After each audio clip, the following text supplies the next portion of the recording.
You're listening to Cyber 94 Podcast. If you want to break into cybersecurity with real-life experience, go to cyber94.com. Chloe, when the head of the Senate Intelligence Committee looks at the landscape of cyber warfare and calls a single event the worst telecom hack in our nation's history, Yeah, it sends a chill down your spine. it's a bone-chilling statement, Ben. Right? And he didn't stop there. He said it makes what we've seen from, Russian operatives look like child's play. The culprit is a group linked to the Chinese government, and their code name sounds as ominous as their actions. Salt Typhoon. They didn't just breach our networks.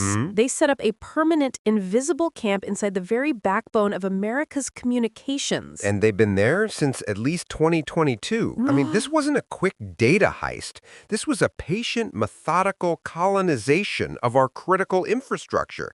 They targeted the core hardware, the routers and switches at major telecom companies. The core hardware. Think of it less like a burglar breaking a window and more like someone getting a ghost key that opens every single door in the building, including the maintenance shafts and electrical closets. A digital skeleton key. So how do you even pull that off against massive corporations that spend millions on security? It was breathtakingly clever. They started by exploiting very specific technical flaws in security devices like firewalls, the very things meant to keep them out. Okay. That was their way in, but once they were past the gate, they went quiet.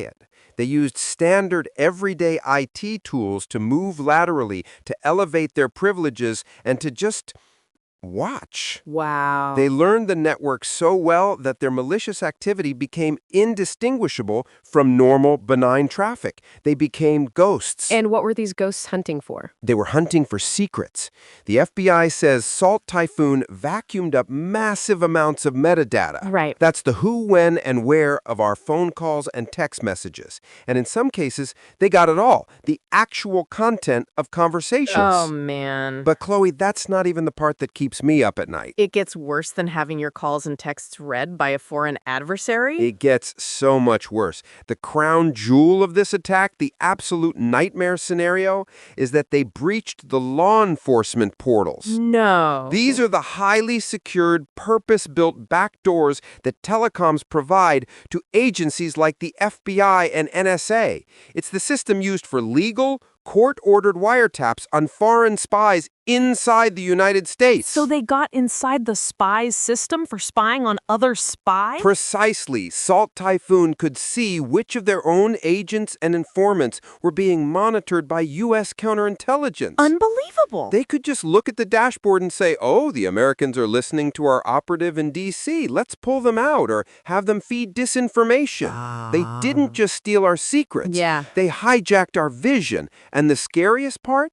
Officials have admitted they haven't been able to fully eradicate them. What? Even after all this time, the ghosts are likely still in the machine. This is horrifying. And the official advice from our top security agencies is to use strong passwords? It feels inadequate, doesn't it? Yeah. The guidance is to implement basic cyber hygiene. And while it's essential, it highlights the real uncomfortable truth that this happened because many of these large, complex organizations, they failed to secure their incredibly complex systems. The FCC is now threatening fines, Right. but it's a little late. But there's a profound, almost tragic irony here.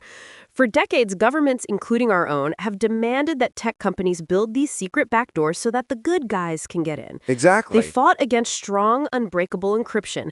And now, in the wake of this disaster, what is their official recommendation to citizens? Yeah, what is it?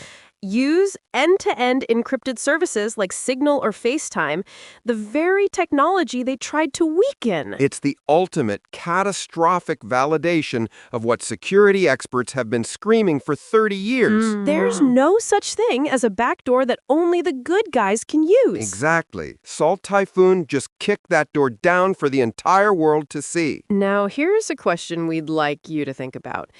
If the secret digital doors built for our own protectors can be found and exploited by our adversaries, is there any legitimate argument left for creating them at all? And what does that mean for the future of privacy in the name of security?